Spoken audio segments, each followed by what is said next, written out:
quand j'arrive et que je sonne à ta porte, eh ben, t'as plus le choix, on y va. Et en fait, l'avantage d'avoir un coach, c'est ça. C'est qu'on est sûr d'avoir une pratique minimale garantie par semaine. Tu es sûr de faire 1h15, 1h30 de sport par semaine. Ça, c'est un avantage. Sécurité. Je te corrige en permanence dans tes postures, dans les exercices, dans ta foulée.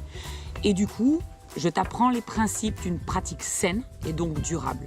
Ça, c'est le deuxième avantage. Motivation, gain de motivation, je t'encourage, je t'écoute, je te rassure, je te booste, je te motive en permanence. Ça, c'est aussi l'un des avantages d'être accompagné, c'est qu'on n'est pas seul et que la séance se passe dans l'interactivité permanente.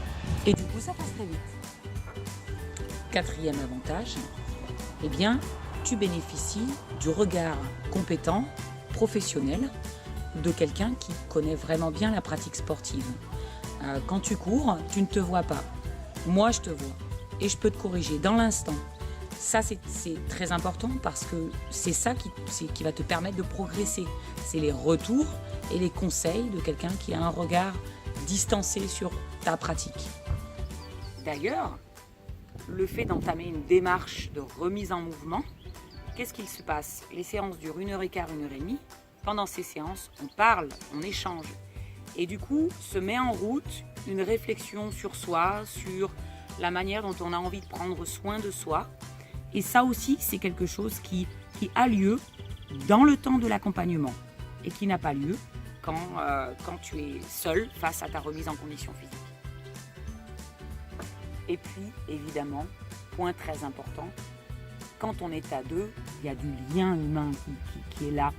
Et peut-être qu'il vaut mieux effectivement prendre un accompagnement de 10 séances, payer ces séances et être sûr qu'on repart vraiment sur de très bonnes bases, dans une ambiance très positive, dans une ambiance qui est focalisée sur le travail, le plaisir de travailler son corps.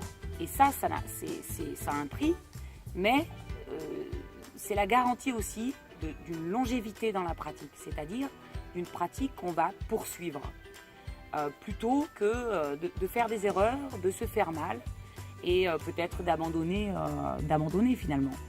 Le but, c'est vraiment l'autonomie du pratiquant et cette autonomie, eh bien, elle passe par le plaisir et par une pratique saine et sécurisée.